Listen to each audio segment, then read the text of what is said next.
Hello friends and welcome back to another exciting episode of Sorry What. In this one, we dive into a story of betrayal and heartbreak that will truly tug at your heartstrings. Don't miss it. Sitting in jail gives you a lot of time to reflect on your own stupidity. However, I wasn't reflecting on anything except hatred. I was focused on the hatred I had for my boss, my soon-to-be ex-wife Carol, and the hatred for myself for being so ducking stupid. My name is Michael Arnold. And when I say I was stupid, I mean stupid with a capital S. I was stupid, as in the clueless husband who didn't know that his wife was cheating on him. And she was cheating on him with the man I hated most in my life, my boss, Jacob Sanders. I was also stupid because I didn't know that the cheating bitch was pregnant with his child. Stupid me thought the baby was mine. I guess my wife being pregnant is what precipitated the honey we need to talk speech. I suppose I should back up a bit and do a little explaining. Strange as it may seem, my current problems actually started in the first grade. I first came to know and eventually hate Jacob Sanders when we both entered the first grade together. We have been enemies since he made fun of my freckles. That was the first of many fights. That one ended in a draw as a teacher dragged us apart. I had a bloody nose, and he had a black eye. Over the first 8 years of school, Jacob and I averaged about 3 fights a year, with the third grade being the worst. We had 7 fights. However, in the 8th grade, we only had one for a good reason.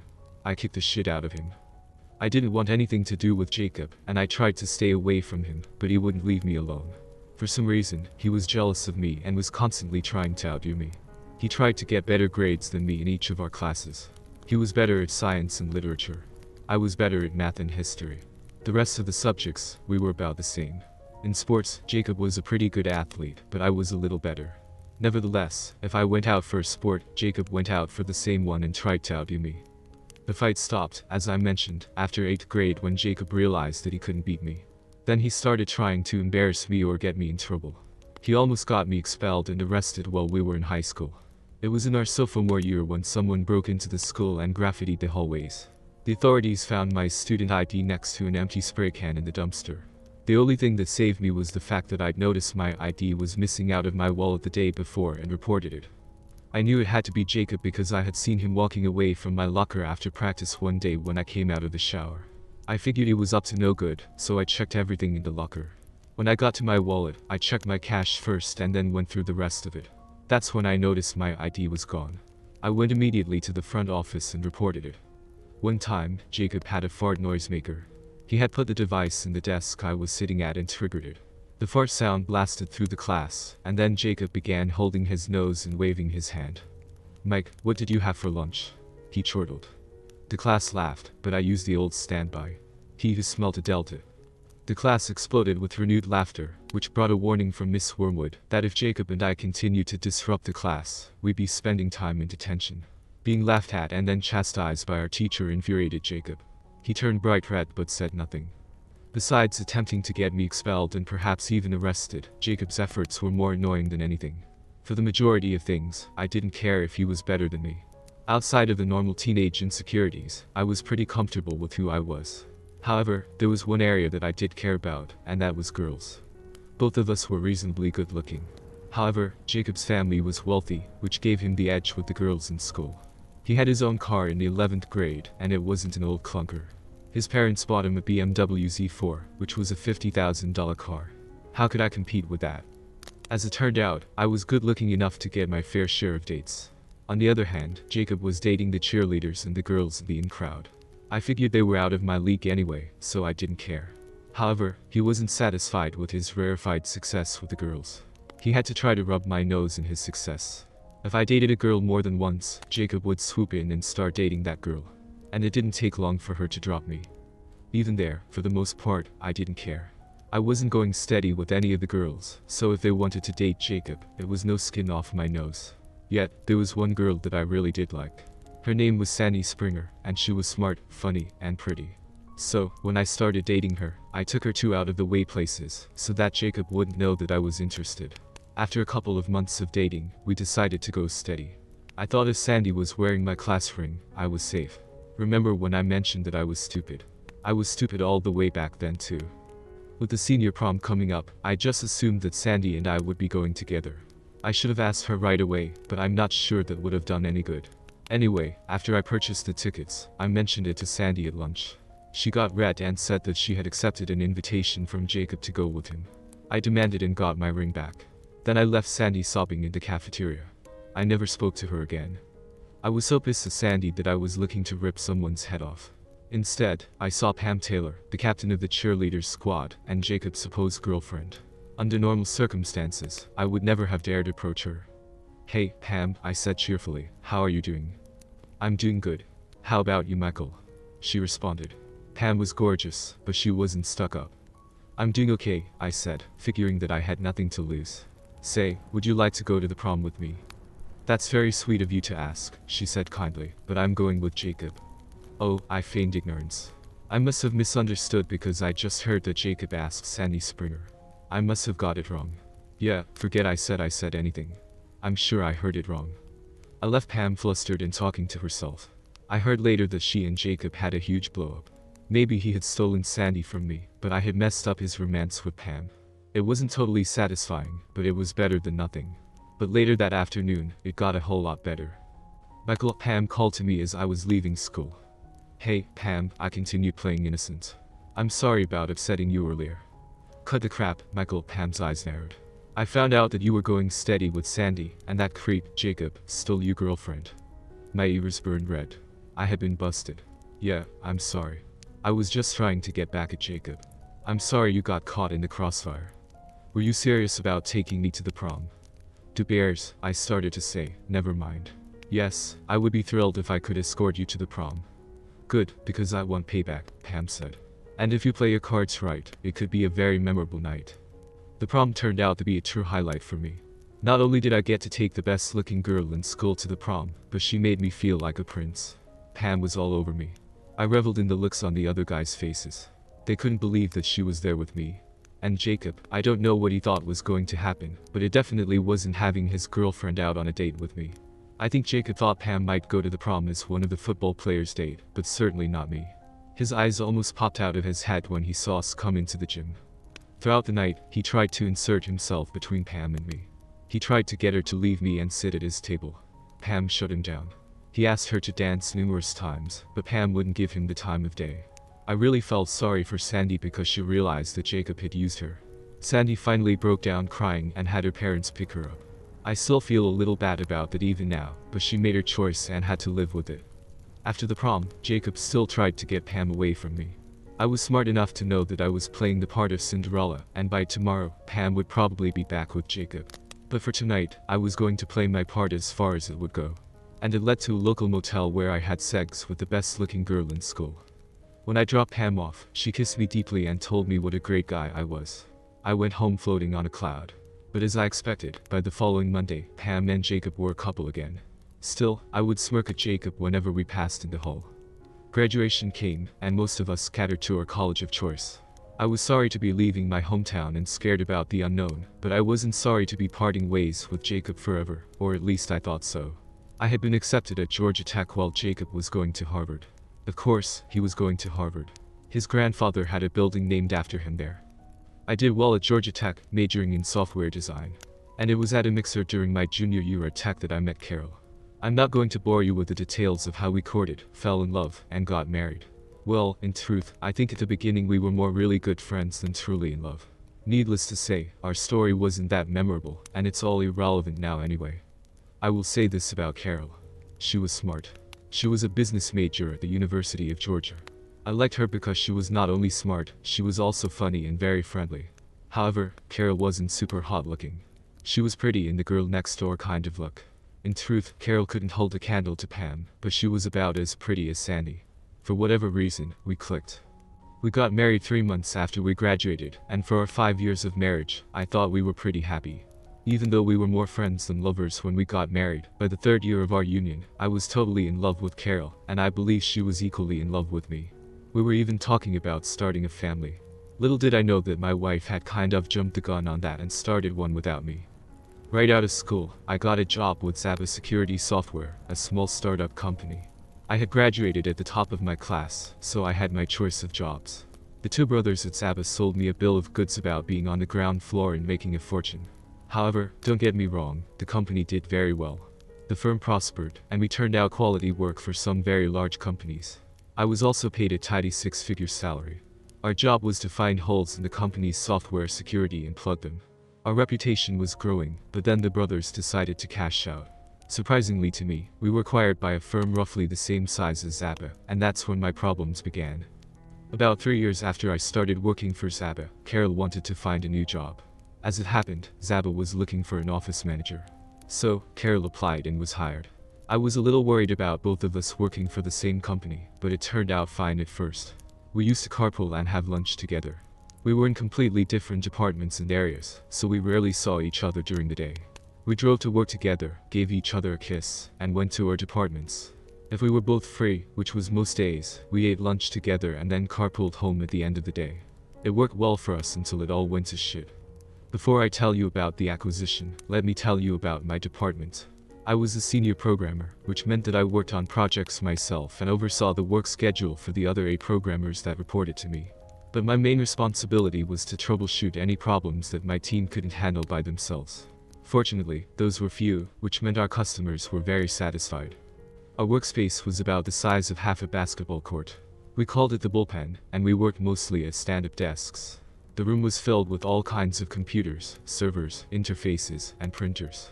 We had just about all the computer hardware you could ever want. We took pride in making our customers' systems as safe as possible. In the 5 years I've worked for the company, we've only had one complaint where a customer's system was hacked. But we traced the hack back to one of the company's employees. He had disabled much of the software we had installed. The employee wasn't very clever, but he did cause us a sleepless night. In addition to the 9 of us, we had an administrative assistant, Kimberly. She was like our girl Friday. She prepared any correspondence or memos we needed. She kept track of our supplies and made sure we never ran out of anything. Kimberly also prepared our monthly reports and kept track of our billing hours. Strange as it may seem, much of our work was done, initially, with pencil and paper. This gave the programmer an overview before he started entering anything into the computer. Somehow, Kimberly was able to decipher everyone's handwriting and typed up the notes for our files. Even though it wasn't part of her job description, Kimberly made the best damn coffee for us every morning. Kimberly was about 23 or 4, I would guess. She had short blonde hair, deep hazel eyes, a very pretty face, but she was about 50 pounds overweight. When you consider that Kimberly was only 5'5", that was a lot of weight for her to carry. Even though she had a beautiful face, her large stomach and rear end immediately destroyed the image. I knew that Kimberly was sensitive about her weight because she always talked about how fat she was. I cringed every time she did that, but I understood it was just her defense mechanism. All I cared about was that Kimberly was damn good at her job and an asset to my team. The fact that Zappa had been acquired came out of the blue. The 2 Zappa brothers didn't even have the courage to tell the employees in person. They had their lawyer make the announcement. I was pissed because all the stock options that the brothers had promised when they went public went up in smoke with the announcement. Aside from that, I didn't know what to make of the change. Carol was as upset and confused by the news as I was, but she was the one who convinced me to stay the course, until we saw what the new owners would do. They sent a senior vice president in to supervise the transition. He concentrated in the main office at the beginning. Zappa had grown from 5 employees when I joined the firm to over 150. From what I heard, the man from the new corporate headquarters would start in the accounting department. Then he was going to work his way through the entire company. It wasn't the second day that I learned that the VP reviewing Zappa's security software was none other than Jacob Sanders. However, at the same time, I learned that Jacob was heading up the transition. I also learned that to bring our pay scales in line with the parent company, my pay would be raised by $35,000, and Carol's was going up $15,000. My internal alarm told me to run, not walk to the nearest exit. However, Carol convinced me we'd be foolish to walk away from our present jobs, especially after the pay increases. Besides, she pointed out, Jacob would only be there 6 months at the most, and then he'd be gone. The first change came when 4 new programmers were hired and assigned to the bullpen. Of course, they were all Harvard men, but none of them was a tenth as good as anyone on my existing team. Not only were they subpar programmers, but they were arrogant and had a sense of entitlement. The 4 of them immediately started harassing Kimberly. Sometimes it was sexual harassment, and sometimes it was just plain meanness. I tried to counsel them and point out that their behavior was unacceptable. However, they didn't stop. Instead, they just harassed Kimberly when they thought I wasn't around. I finally called all 4 into a conference room and read them the riot act. They paid lip service to me, but I could tell they weren't going to stop. Aside from their harassment of Kimberly, all 4 of them were a pain in the ass. Nobody on my team liked them, and they did more harm than good when it came to their work. I finally decided I wanted them gone. Unfortunately, I didn't have the authority to fire them because Jacob had hired them. I knew if I demanded that he dismiss them, Jacob would just ignore me. I knew that Kimberly got in early each day to make the coffee and get the office ready. Ever since I chewed the 4 dickheads out for their treatment of Kimberly, I noticed they all started coming in early. I finally figured out that they were using the time before I arrived to torment the poor girl. I knew that Kimberly was getting to the point where she was going to quit. I also knew that she liked working at AITA and needed the job. So, I decided to get in early and catch them at it. Hiding in the supply cabinet just off our little kitchen, I had my cell phone ready. As I expected, Kimberly arrived and began preparing the coffee. Minutes later, the 4 of them arrived, and the tormenting began. "Hey, Butterball," Ted, the ringleader, smirked at Kimberly, "show us your tits." Fred, another of the 4, added, "I want to see that big fat ass of yours. I'm going to pull your panties down and duck it." "Yeah," the other 2 said, "we leave and I'll take your clothes off." I saw the tears rolling down Kimberly's face, and I couldn't take any more. I had more than enough evidence, so I stepped out of the closet. "You 4, gather your stuff and leave. You guys are done." "You don't have the authority to fire us," Fred shot back. "Mr. Sanders hired us, and he said that only he can fire us." "That's true," I said with a nasty smile on my face. "However, I've got proof that you sexually assaulted Kimberly. So, let me explain what your options are. You 4 can either resign immediately, or I will turn this video over to the police. So, the choice is yours. You either resign, or I call the cops. I'll give you 15 minutes to decide. You can even run to Jacob if you want, but I'm sure that he isn't going to put his ass in a sling to protect you, scum." 15 minutes later, I had all 4 resignations, and the 4 were gone. The look on Kimberly's face was one of utter relief and gratitude. "Kimberly," I called her over to my desk after the 4 were gone. "I apologize for what those 4 put you through. I should have acted sooner. If anything like this ever happens again, promise me that you'll come to me immediately. You're a beautiful person, and those 4 are just assholes." Kimberly let out a small sob and thanked me for protecting her. I told her that was part of my job, but I didn't do a very good job because she had to suffer at the hands of those assholes for far too long. "Mr. Arnold, you don't know how much this means to me," she said as she fought back more tears. "I was going to quit, but I didn't know what I was going to do without this job. I didn't know if I could get another job as good." "Again, Kimberly, I am so sorry that you had to put up with that garbage. I can see that you're upset. If you'd like to take the rest of the day off, I'll see to it that it isn't charged against your personal days or your sick time." "Thank you, Mr. Arnold, but I'd rather be here at work." After that day, it seemed that Kimberly couldn't do enough for me. I tried to tell her that I was just doing my job. And I continued to make the point that I hadn't done my job very well because of what she had suffered. Of course, I got summoned to Jacob's office as soon as he learned that I had forced his programmers to resign. "I want those programmers rehired," he demanded as soon as I stepped into his office. "That's not going to happen," I said forcefully. "I have proof that those 4 assholes sexually assaulted and abused our department's administrative assistant. If you want to hire them back, go ahead. But I can guarantee that there will be a lawsuit against all 4 of them, the parent company, and you. I don't think your bosses would think too highly of that." Jacob glared at me but then smiled and caved. He tried to pretend that he didn't know all the details. But I realized that night that he was lying. Carol came home and laced into me for being an asshole to Jacob. She thought I was a jerk for threatening our boss. I should have known at that point what Jacob was up to as my gut was screaming, danger. But when things at home went back to normal, I dismissed the incident. After all, I still believed that Carol loved me and only me. If I had listened to my gut, I might not be sitting in jail right now. But I was stupid, and I let Jacob and my wife lull me into a false sense of well-being. And for the 2 months of the merger, nothing really changed between Carol and me. I learned that the company that had acquired us was called Unity Software. They were about the same size as us, but had mostly government contracts. Zaba gave them an entree into the commercial market. And no, Jacob's dad didn't own the company. His family's fortune was made manufacturing pipe and wiring. However, Jacob's father had sold out the business when Jacob was still in college. I could say many nasty things about Jacob, but I couldn't say he was incompetent. He actually was doing an excellent job combining the 2 companies. In fact, he had convinced the board to keep the Zaba name because it had a better reputation. What I didn't know was that Jacob had finished his work of combining the 2 companies in 8 weeks. After that, he had put the seduction of my gullible wife in high gear. Just like Sandy in high school, Jacob was able to win over Carol. Despite my warnings about him, Carol seemed enchanted by the asshole, and constantly commented on what a great job he was doing. I kept warning her about Jacob, but she just told me I was jealous. By the 4th month of the transition, Carol announced she was pregnant. I was over the moon with happiness. However, our sex life had been faltering. It had gone from 3 times a week to once every other week. I put that down to Carol being pregnant. Then our lunches together stopped, and finally, Carol stopped writing to work with me. All this culminated with a talk. Carol stopped me one morning before I left for work. I was a little surprised to find her still at home, as she had lately been leaving at least an hour before me. "Michael, we need to talk," she said while motioning for me to take a seat on the couch. I sat down as requested, confused as to what was so important that we had to have a discussion this early in the morning.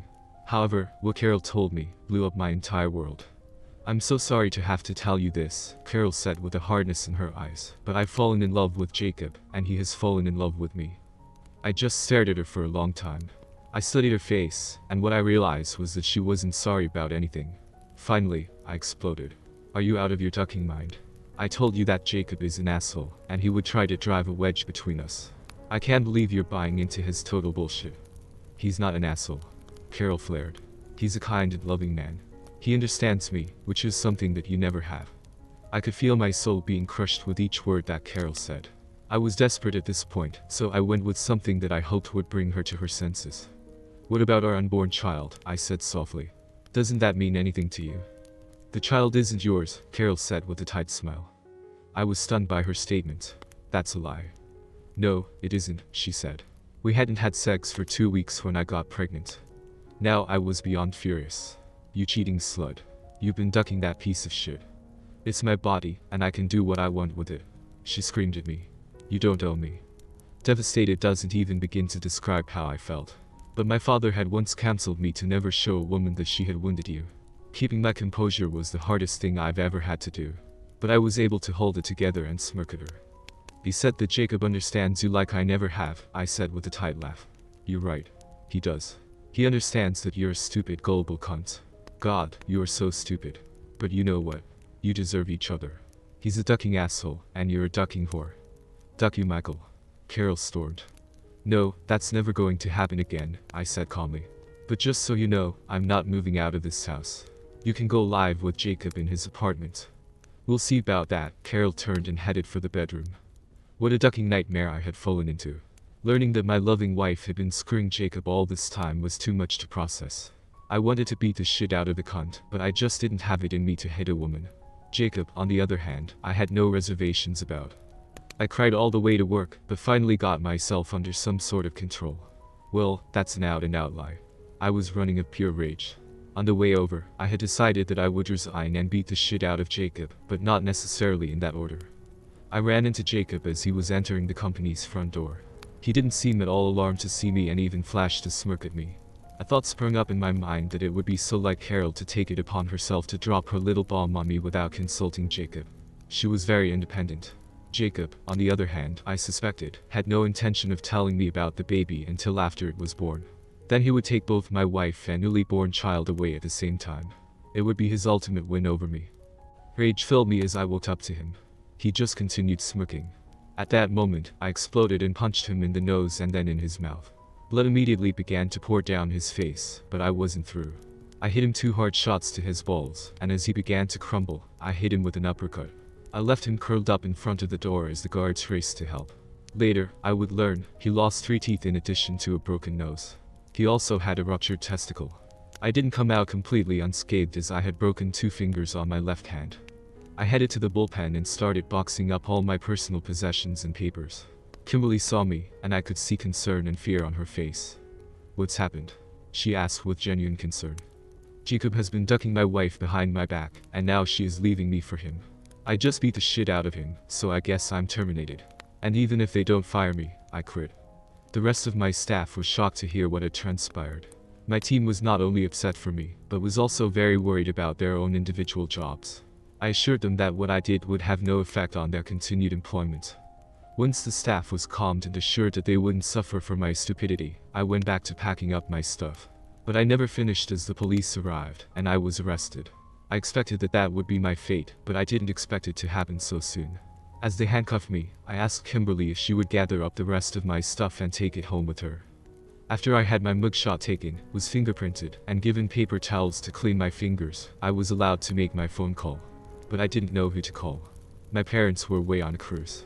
They also lived 2,000 miles away in San Diego while I lived in Nashville. I certainly wasn't going to call Carol. Finally, I decided to call Kimberly. Maybe she could find me a lawyer. However, when I called Saba, the receptionist told me that Kimberly had left for the day.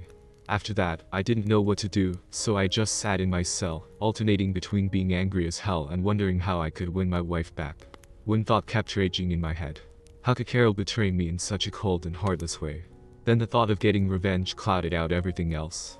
As the day wore on and I languished in jail, I began to realize that Jacob already had a plan in place. My troubles were just beginning. I know that Jacob wasn't expecting the beating that he got today. However, I was convinced that Jacob expected me to attack him once I discovered his treachery. Only he figured that he could do it at his own time and place of choosing. I guess I ruined that part of his plan. About 4 that afternoon, I was brought before a judge to be arraigned. I had been assigned a public defender since I didn't have an attorney. To my horror, he looked like a teenager with a bad complexion. Not only did my attorney look like a kid, but he didn't seem to know anything about me or my case. He was quickly trying to read through the file when the judge got annoyed with him. "Counselor," the judge barked, "it's really simple. Does your client plead guilty or not guilty?" The kid glanced over at me like a deer staring into the headlights. So, I jumped in and announced firmly, "Not guilty." "Thank God," the judge sighed. "Bail is set at $2,500, cash your check." I didn't have nearly enough cash on me, and I didn't carry blank checks with me. So, I looked up at the judge. "Excuse me, Your Honor, but I don't have that much cash, and I don't carry blank checks with me. Is there some way I could contact a bail bondsman?" "My clerk will help you with that, and she'll let you know when your court date will be," he said. But before he could call the next case, I heard a voice from behind me. "I'll post his bail." I spun around and found Kimberly waving her checkbook. I was stunned to see her in the courtroom and very touched that she cared enough to come and help me. "I'll repay you as soon as I can get to an ATM, I assured Kimberly. "I'm not worried about that," she said softly as she looked at my swollen hand. "Does it hurt a lot?" "In the overall scheme of things, it doesn't even register compared to the pain of Carol's betrayal." "For what it's worth, boss," Kimberly said, looking up into my eyes, "I think your wife is a very stupid bitch. She's made a huge mistake, trading you for Jacob." I smiled at my administrative assistant. "Thanks, that's very kind of you to say." At that point, a young man stepped in front of me. "Are you Michael Arnold?" When I said, "Yeah," he handed me an envelope and said, "You've been served." I suppose I shouldn't have been surprised, but the speed at which the papers had been served upon me left no doubt that Jacob and Carol had been planning this for some time. It was just another cut into my heart. "Let's get something to eat after I get some cash out of the ATM, I said despondently. However, when I tried to access my account, I was denied. I called the bank and was told there was a freeze on all of my accounts. This would remain in effect until the court lifted it. Yes, I know now that you can petition the court for relief from having your assets totally frozen. But I didn't know it back then. I also found out that my other savings account had been frozen, and my credit cards had been cancelled. The quick check of my wallet showed that I had $126, plus a $100 bill tucked in one of the creases. "Apparently, Carol and Jacob have frozen all of my money," I informed Kimberly. "I'm not sure what I'm going to do, but at least I can buy you dinner." "No, you're not," Kimberly protested. "You're coming to my apartment, and I'll cook dinner for us." I had to admit that Kimberly's suggestion appealed to me. It didn't make sense for me to spend what little cash I had on dining out. We stopped by Saba and picked up my car, and I followed Kimberly to her apartment. I couldn't believe how helpful this woman was to me. I mean, she was just a fellow worker. I was so going to pay her back every cent and much more as soon as I could sort my finances out. Over dinner, I was really down in the dumps. Not only that, but my 2 fingers hurt like hell. I had put ice on them as soon as I got to Kimberly's place, but they still hurt. After watching me grimace with pain, Kimberly finally pulled out a bottle of Percocet that she had gotten for a root canal. I took one of those, and after a half hour, the pain faded considerably. Still, I was not good company. "They really did a number on me," I lamented. "I am totally screwed, glued, and tattooed. I can't even think about getting any revenge against Jacob or Carol right now because it would totally come boomeranging back on me. But someday, I'm going to pay those 2 duckers back in spades." "Mr. Arnold," Kimberly said in a soft voice. "Please, call me Michael," I insisted. "I'm not your boss anymore.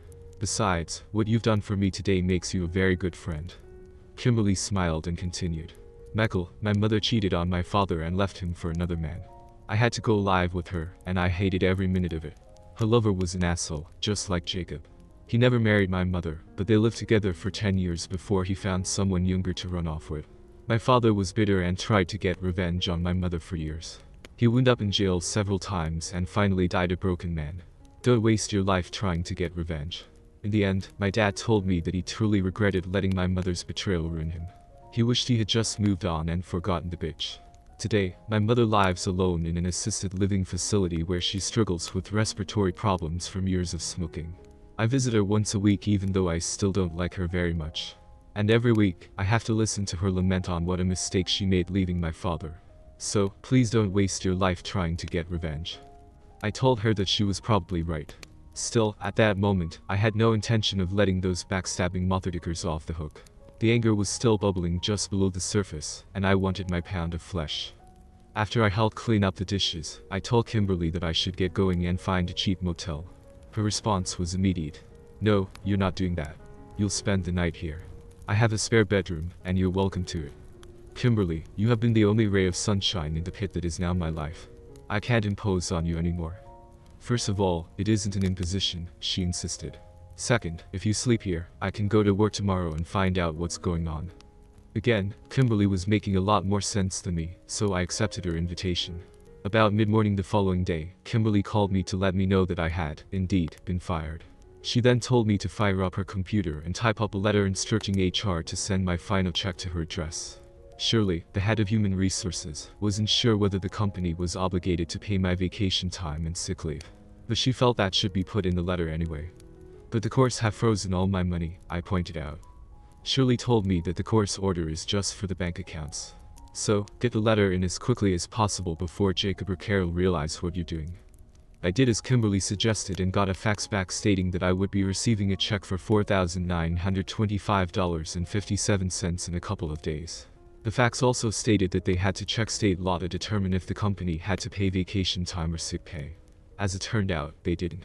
Still, getting almost $5,000 was a big shot in the arm. When Kimberly got home, she told me that Jacob hadn't been in that day, but Carol had been, and she was spitting mad at me for messing up her boyfriend.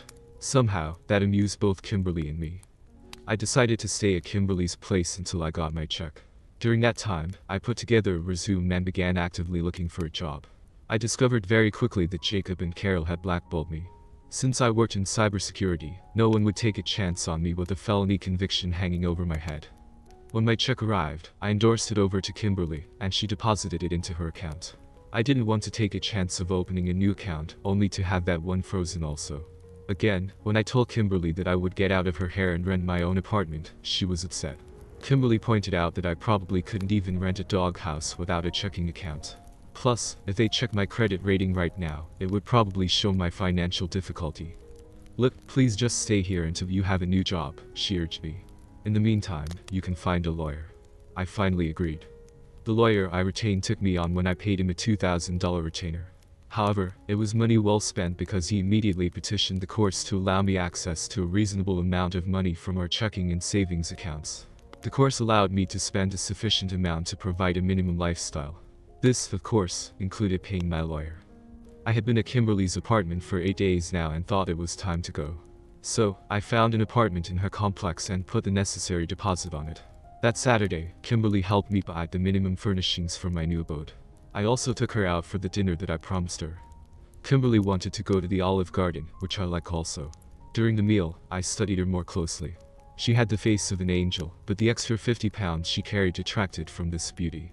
And I could tell that Kimberly was very self-conscious about the weight. Then I had an idea that I hoped she wouldn't find insulting. I turned it over in my head, deciding how best to present the suggestion. I just discovered that our complex has a gym, I said casually. I'd like to make use of it, but I'd really like to have someone to go with. Would you be interested? You really want to be seen with me? She asked as she moved her hands up and down her sides, indicating her excess weight. Yeah, I would, I said eagerly, unless you'd rather not be seen with a potential felon. My comment had the exact reaction that I wanted. Kimberly really didn't want to go to the gym because she didn't want anyone to see her body. However, Kimberly absolutely didn't want to offend me. So, she agreed. We settled into a schedule of going 4 times a week at 6 in the morning because there was never anyone there. After the first week, Kimberly realized that she didn't have to worry about being embarrassed and started to enjoy the sessions. I continued to look for work, but no one in the security software business was interested in me. At least not until my case was adjudicated. And in talking to my lawyer, I found out that there was a good probability I would be found guilty of assault. Yet, he was cagey. He never told me what to say or to lie. Still, he did tell me that if I had flown into a blind rage over my boss and wife's infidelity, that might be a mitigating factor. And if I couldn't remember what actually happened, the court would certainly have to consider that also. On the day of my trial, Kimberly took off from work and came with me. I really appreciated the support. When my lawyer learned that Judge Parker would be the presiding judge, he convinced me to request a bench trial. That's where the judge rather than a jury makes the decision. My attorney explained that it would make the judge happy, and besides, Judge Parker hated cheaters. The prosecutor presented 3 witnesses to the alleged assault. They told what they had seen and heard. My attorney cross-examined them, getting them all to admit that they hadn't seen the beginning of the fight, nor did they hear me threaten Jacob. They couldn't even state categorically that Mr. Sanders hadn't thrown the first punch. Then Jacob was called to the stand where he told his story.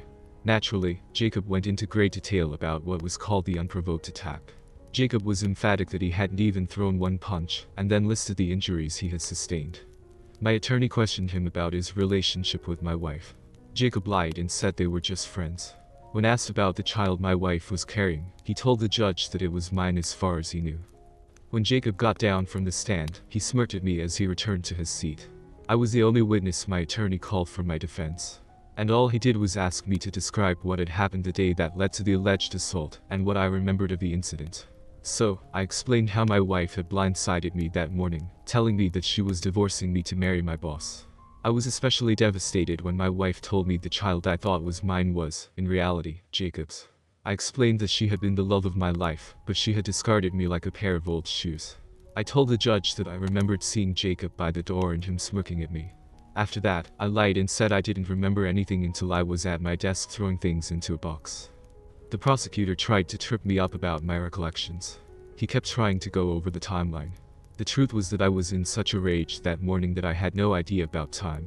And the more he questioned me and tried to get me to commit to specific times and actions, the more it became obvious that I had no idea. Then he asked me if I really thought the court would believe that I, conveniently, didn't remember anything about the assault. I told him that I had a pounding headache on my way to work and saw flashes of light, which actually was true. I reiterated that all I remembered was Jacob smirking at me. Then he asked me if I knew for a fact that the child my wife was carrying was Jacob's. I responded that all I could tell him was what my wife had said. Carol was not in court as no one had bothered to subpoena her. My attorney told me that he felt my wife would be a wild card he didn't want to touch. I assumed the prosecutor felt the same. After I stepped down, the judge retired to his chambers to consider his verdict but was back in 10 minutes. It's clear to me, Judge Parker said, that Mr. Arnold was betrayed in a most cowardly and shameful manner. I believe that this shock to his nervous system rendered him badly impaired mentally. I believe Mr. Arnold was temporarily insane, and therefore I find him not guilty. That's outrageous. Jacob roared from his seat, which brought Judge Parker's gavel down hard, with a threat to have Jacob held in contempt. The sight of Jacob red-faced with anger pleased me. Jacob's victory over me had just taken a small hit. Still, I wanted revenge against him so badly. However, having just escaped a jail term, I would have to put any thoughts of revenge on hold for the foreseeable future. Besides, I had no idea how to strike back at either of them. Outside the courtroom, Jacob was waiting for me. I toyed with the idea of trying to egg him into attacking me. But I wasn't sure how that would turn out, so I simply called a bailiff over. I'm not supposed to be within 500 feet of this man, but he is preventing me from leaving. The bailiff looked at Jacob and told him to move along. Jacob yelled back over his shoulder, "This isn't over. I'm going to sue you." That sort of concerned me, so I asked my lawyer, "Can he sue me?" "Anyone can sue anyone else," he said with a smile. "But his case is weak. But if you really want to cut the legs out from under him, admit nothing but offer to pay his medical expenses that weren't covered by insurance." So, that's what I did in a letter addressed to his office. Jacob never responded, and he never filed suit. The following night after my trial, it was now a little over 9 weeks since Carol had laid the bombshell on me. Well, I was still seething with hatred, but when in court had lifted my spirits slightly, so I decided to take Kimberly out for dinner. I also had some exciting news I wanted to share with her. At this point, let me disabuse any readers who think my story is going to follow the usual script. I've read a lot of similar stories about husbands who were betrayed like me. In those stories, it seems that the injured husbands all start up their own businesses. Then the cheated on husband becomes fabulously wealthy, and his former wife realizes she made a huge mistake in dumping him. That was never going to happen to me. I am just a worker bee. I'm a good worker bee, but just a worker bee. Kimberly and I had agreed to meet at a small Italian restaurant. She had to work a little later that night because all was not well in my former department. It wasn't anything serious. They were simply adjusting to my not being there.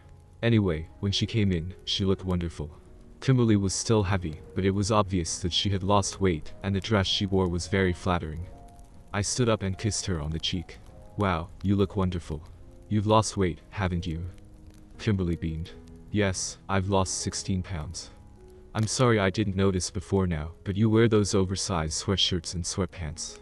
Anyway, like I said, you look wonderful. The restaurant was small and intimate. It was exactly the kind of place that couples would choose for a date. But I didn't think of this as a date. It was just a meeting between two close friends. I asked you to have dinner with me tonight because I wanted to celebrate winning in court, and I have some news. I found a job. That's wonderful, Kimberly beamed. Who are you going to work for? Sable Security out of Jacksonville, Florida, I responded. I didn't know they had an office here, Kimberly said with concern. They don't. I'm going to have to relocate to Jacksonville. I was totally surprised when the light went out in Kimberly's eyes, and tears began to roll down her cheeks. I thought you'd be happy for me, I said, confused. I am happy that you found a job, Kimberly said as the tears continued to flow, but you're going to be 600 miles away. Kimberly, do you remember when you told me not to let my wife's betrayal consume me with hatred? She nodded.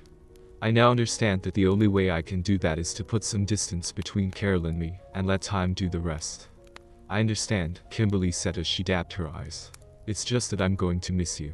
I have really enjoyed having a friend. Hey, I'm only a phone call away, I said, trying to cheer her with no success.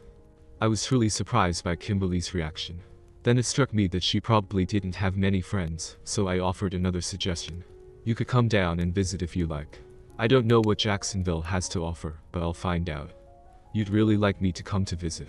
She questioned. Of course, I said quickly. Remember, I'm not going to have any friends down there either. When are you leaving? Kimberly finally asked. I don't start for another 45 days, but I've got a lot to get done before then. I've got to find some place to live, open a new checking account in a bank there.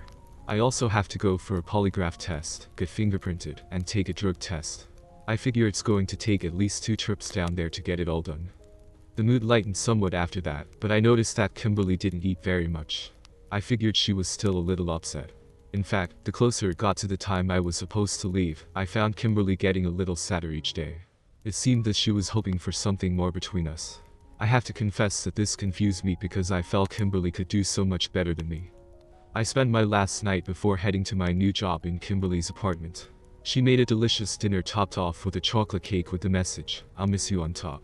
After I helped her clean up, we watched television until it was time for bed. I gave her a peck on her lips before heading into the guest room.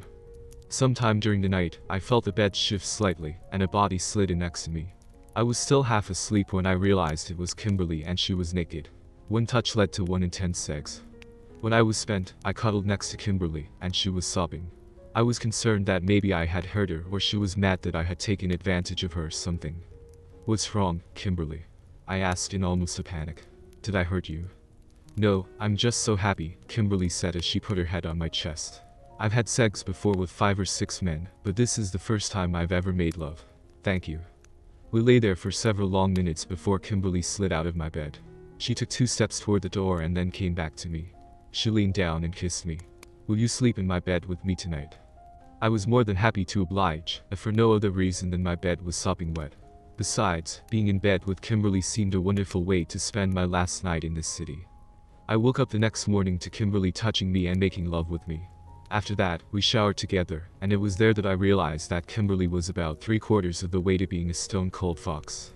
She was already way out of my league, but I would treasure this night for the rest of my life.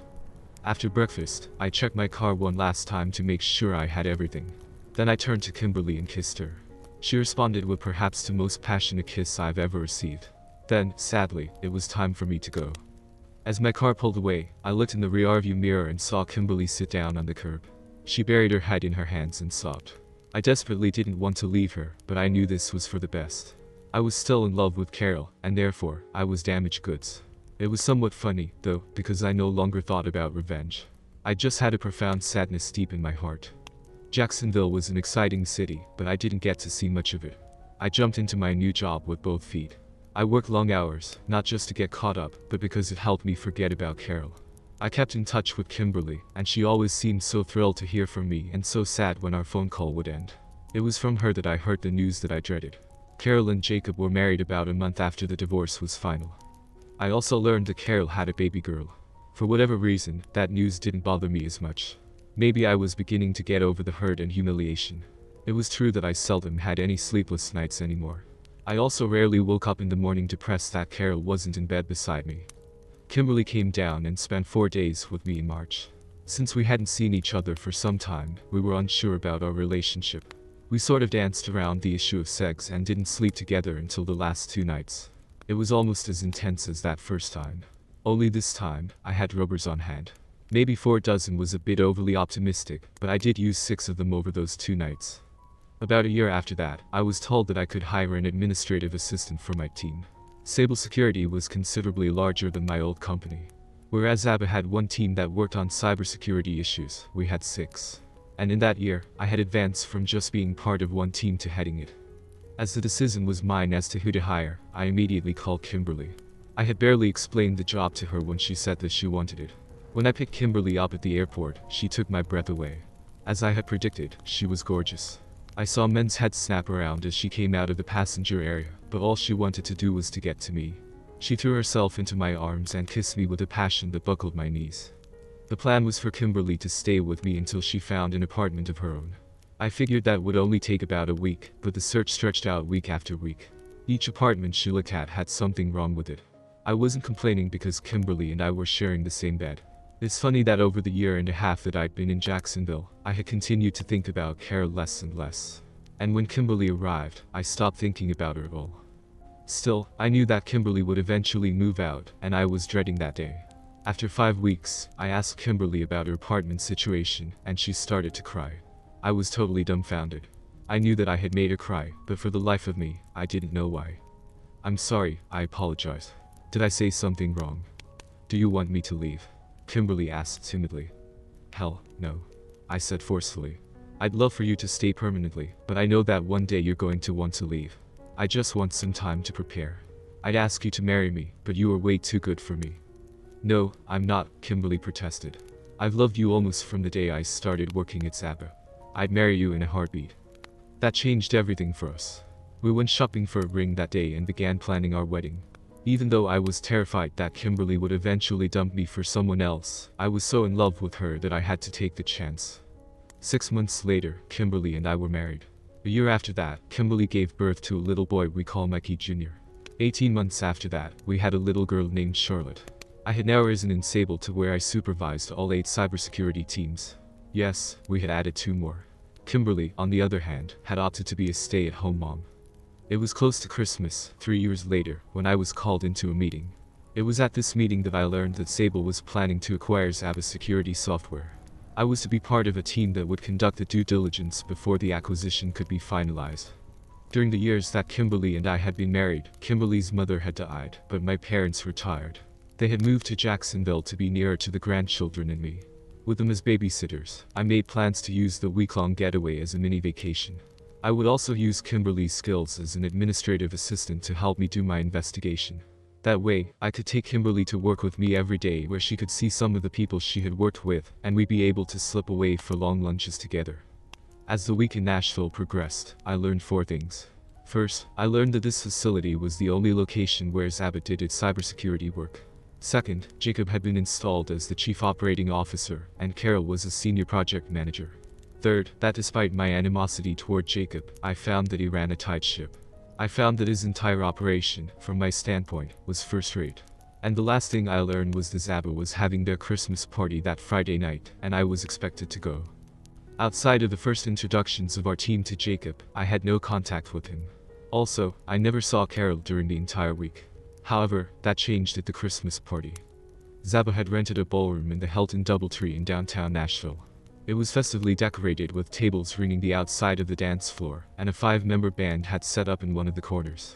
They quietly played Christmas carols, soft background music, and occasionally mixed in oldies. There was to be dancing after the dinner and speeches. Also, there was an open bar to everyone's delight. And it was gaining increased attention as more and more people arrived. Jacob, Carol, and some of the senior officers from Zaba made a point of greeting the Sable team. I had not been looking forward to this. I didn't know how I would react to having to face Jacob and Carol together. However, my fears were for nothing. Jacob, as I already knew, looked about the same, and Carol, while looking a tad older, still looked good. Strangely, I felt nothing when they came to greet us. "Mike, I'm glad you could join us tonight," Jacob said nervously. "I hope our past differences won't interfere with the acquisition." "Not from me," I assured him. "That's ancient history." "And who is this vision of loveliness?" Jacob smiled widely as he took Kimberly's hand. "This is my lovely wife, Kimberly," I said as I kissed her cheek. Jacob's smile evaporated as he looked at Kimberly and then me. Kimberly smirked at Jacob. "Don't you remember me, Jacob? I was Michael's administrative assistant when he worked for Zaba. But I traded up to become Michael's wife. It was a huge promotion for me." Jacob's eyes narrowed further, but he tried to put the smile back on. However, it didn't seem genuine. "Of course, it's been so long. I'm sorry I didn't recognize you." Jacob moved on, but his eyes continued to wander back to Kimberly and me. Carol then slid up next to me. "Michael, you're looking really good," she said as she took my hand. "And your wife is gorgeous. I didn't know you had gotten married." "We'll be married 7 years in March," Kimberly said with a smile as she hugged my arm. "Both you and Jacob are looking well," I replied and then asked, "How is your daughter doing?" Carol cringed at first but then smiled. "She's doing great. Tammy is in the 2nd grade, and her brother Jacob Jr. is in kindergarten. Do you guys have any children?" "2," Kimberly answered.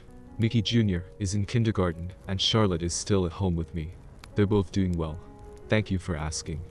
Carol moved on after that, and shortly after that, Kimberly and I drifted away to find our table. The meal was excellent, and the speeches were, thankfully, short. The CEO of Sable simply assured everyone that nobody's job was in jeopardy for at least the next year, and that he looked forward to the merger. When the dinner was done, the music started in earnest, and Kimberly and I took several spins around the floor. I think the young kids of today have really missed the mark when it comes to dancing. Slow dancing with someone you love is such an intimate thing. It can connect two people almost as much as having sex. Sometime during the evening, I felt a tap on my shoulder. When I turned, I found Carol standing there. Kimberly turned to see what I was looking at, and her eyes narrowed when she realized it was my ex-wife. Carol smiled sweetly at Kimberly. "Could I borrow your husband for a dance?" Kimberly looked at me and then smiled at Carol. "Just as long as you remember where to bring him back to." I guided Carol out onto the dance floor, and we danced in silence for about a minute. "Michael, I just want to apologize to you for what Jacob and I did to you back then," she said with true remorse in her voice. "You didn't deserve any of it. But when I discovered that I was pregnant with Jacob's child, I knew we were through. I decided to make our break quick and simple. I never even considered how much it would hurt you. I shouldn't have allowed Jacob to talk me into the scorched earth policy we used. That was totally uncalled for." I chuckled a little. As people say, it's either water under the bridge or water over the dam. It doesn't matter now.